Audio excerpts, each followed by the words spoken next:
Madam Speaker, I rise in strong support of the resolution. The task before us is a grave one, but one demanded by our oath. The impeachment inquiry undertaken by the House of Representatives found that President Donald J. Trump abused his power and sought to cover it up with an unprecedented campaign of obstruction. He withheld hundreds of millions of U.S. dollars in vital military aid to Ukraine, a close ally at war with Russia, and withheld a coveted White House meeting critical to the Ukrainian leader's international legitimacy until Ukraine would commit to help President Trump cheat in the next election. President Trump put his own personal interests above the national interests, above our national security, and if not stopped, he will do it again.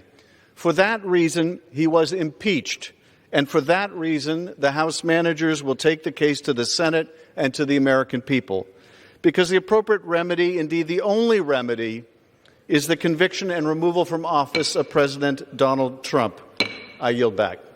Let's be honest. This was never about persuasion. It was never about the rule of law. It was what Alexander Hamilton warned us, that one party would get control. And just because of the animosity would demean the process of impeachment. And by selecting these particular batch of managers, the Speaker has further proven she's not interested in winning the minds, the hearts, or even following the Constitution. Let's take a look at the first three names Speaker Pelosi announced in her anticipated announcement earlier today. Chairman Schiff, a man who has already taken on the role of judge, jury, and fact witness throughout the entire House impeachment process.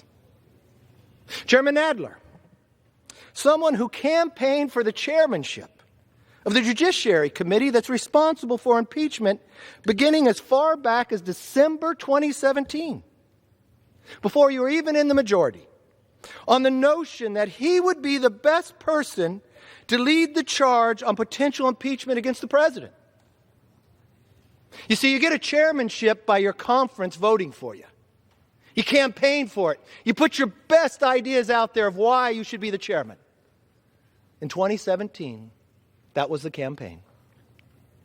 Congressman Hakeem Jeffries, a member who almost 2 years to this date voted in support of impeachment.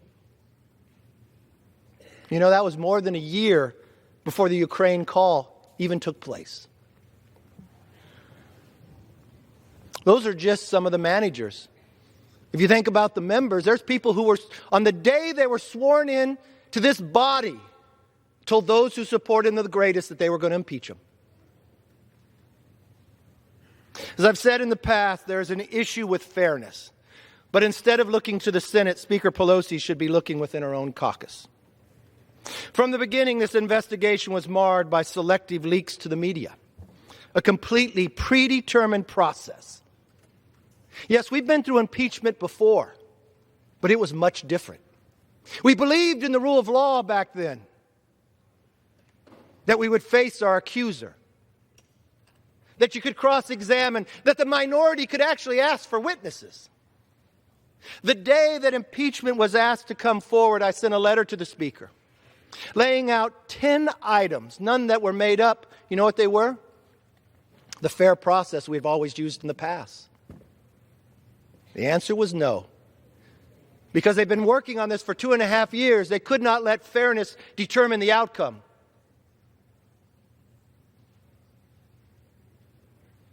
Any other prosecutor would be disbarred for such blatant bias, especially if that prosecutor was a fact witness in the case.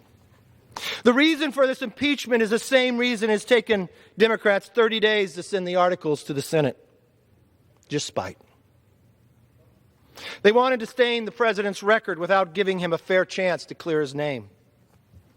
Last year, we saw House Democrats invert the burden of proof during their fair investigation. For every American watching, take, for instance, if this was your government, if you switched the burden of proof on you.